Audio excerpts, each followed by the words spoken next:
So, being Asian, you were brought up to some extent to think about having a house that's cashed up, yes. generally speaking, okay?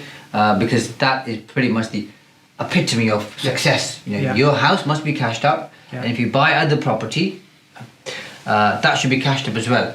You've gone from there to a place where you've leveraged debt, yeah. okay, or assets to get to where you can get to. How did you break from that mindset, or at least that upbringing, where you were told everything has to be cash, don't even get a car on finance, if you can't afford, if you can afford it, pay cash, if you can't afford to pay cash, don't buy it until you've got the money. To then say, okay, I want to be comfortable with debt and leverage and using other people's money, that is a hard transition, and I say that because obviously I've been through that as well, but I'd be interested to see what process you went through, or if it just happened by chance. Yes. How did you break through though? I think when we talk about cashed out, essentially we're saying be debt free. That's Yeah. what we're saying. Don't owe anybody any money, and only buy what you can afford. And my granddad, I remember, God bless his soul, he used to constantly say to me, even if it's cheap now and you can't afford it, you shouldn't buy it. It might be expensive later, but buy it when you can afford it. And so the point being, just don't get in any debt. And I agree that was kind of ingrained in you early. And when I did get into exploring and understanding property, one of the two of the earliest books I read, which is probably the ones many people read, is Rich Dad Poor Dad, one of the books. And the idea of good debt and bad debt. What do you mean good debt and bad debt? Is there such a thing? All debt's bad, we can have debt. That's what we believe. And essentially what we're saying, if you're utilising debt and you're making money from that debt and servicing the debt, well, actually that makes sense. So that's so that to me made sense from that point of view. That's kind of how I've thought about it, and then we can get all the different kinds of conversations around, in terms of with interest, is it allowed in our faith, and how different people treat that, and all these things. But the basic concept of good debt and bad debt is really where my kind of understanding of different types of debt came from. Yeah, I think I saw it either yesterday or the day before where you were talking about halal mortgages or Sharia compliant.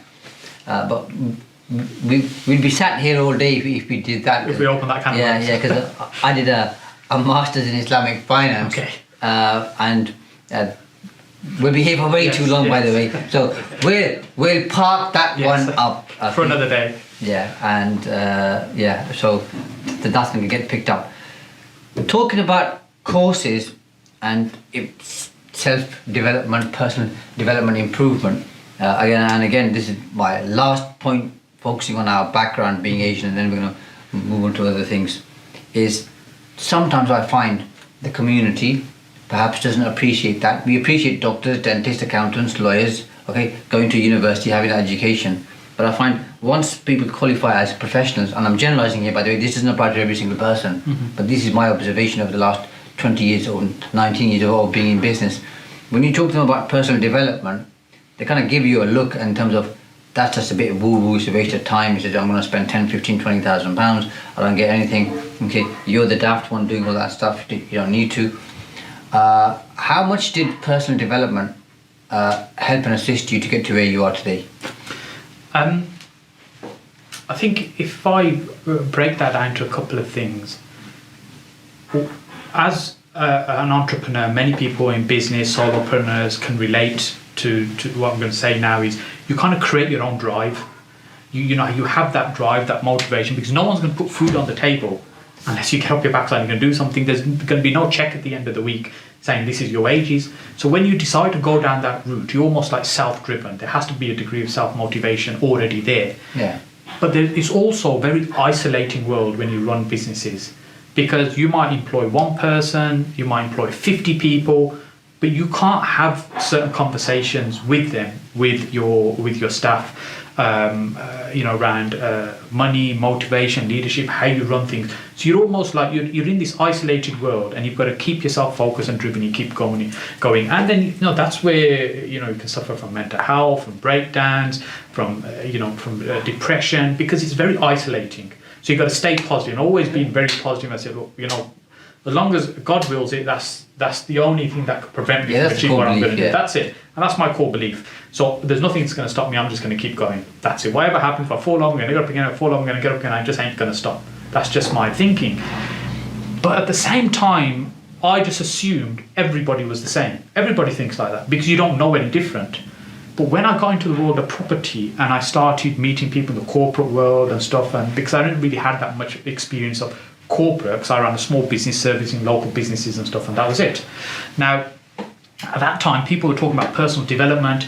You need to read Rich Dad, Poor Dad, and all these other personal development. Yeah, absolutely. And that was the second book I mentioned. The first two books that many people talk about, and I read those. And I kind of get it, but where's the property element in this? They talk to me about property. I'm thinking, give me the property information.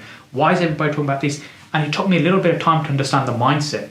Actually, everybody doesn't think the same way. Not everybody necessarily has that drive and motivation. And the motivation is what I love, because I kind of already had that interest anyway, but I didn't know there was a whole world that existed that helped you with this, that could support you with this, and the knowledge you can get as well. So I kind of reveled in that and just kind of soaked up as much as I could possibly get. And this was kind of really whether you could find stuff on YouTube and things as well, like everywhere now. Information's at our fingertips right now. So for me, it was very interesting coming to that world, but also a shock that other people don't think in that way. Other people aren't driven, they aren't focused, but a massive realization that actually, yes, we do need this. And I've had a huge amount of benefit from this. So when someone says to me, I think these things are a waste of money and this and that, and I don't even try to persuade them otherwise. Yeah, absolutely, it could be.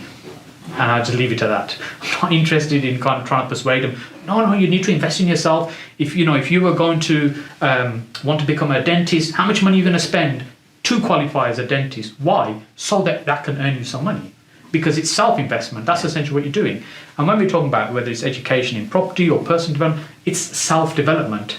You're improving yourself. You just don't have a formal qualification or a certificate that you stick on the wall afterwards. That's all we're talking about. Yeah. That's the difference. I guess that's part of the problem. People want that certificate, don't they? Yeah. People use the word doctor, dentist, accountant, whatever. But And when I got my first degree and had that picture, with my parents taken, and if I think about it, it ultimately was for them. That's what they wanted, and it was a great experience and a laugh for me in terms of going through that process and everything, going through university. But ultimately, it was that's what they wanted. Our son's a graduate. He's been to university. There's the certificate on the wall. There's the photo. Yeah, he's made it. He's done that. Yeah. That's it. He's sorted for life. Yeah, and somebody. And some of my earlier clients that I went to are people in our community that are running local businesses. Some are massively successful, and when you get into their story. Uneducated background, came here, just grafted hard, figured it out. You didn't go to university. Well, I could barely speak English. Qualification? I could do basic maths and that's it. Someone can't even read or write. Absolutely. And it's surprising when we see that actually there's so many people like that in the world that exist. So the thing about having a formal qualification is, I believe, is something we create. Two of my kids have been to university. The third one's left college and didn't go to university because I think he'd just do what I did, was dust for 4 years. And I said, there's no point, son, we're not doing that. And especially with the amount of debt you come out with now, because it's a case you've got to go to university, I believe, if there's some purpose that it's going to lead you towards. So, my degrees are in business. I don't think there's a huge amount of benefit going to university to do business. If you want to be a dentist, yes, you need to go to university, but probably not many of the things that people go to university for. Fair enough. And to some extent, I agree with you. And I think you're right. If there's a clear need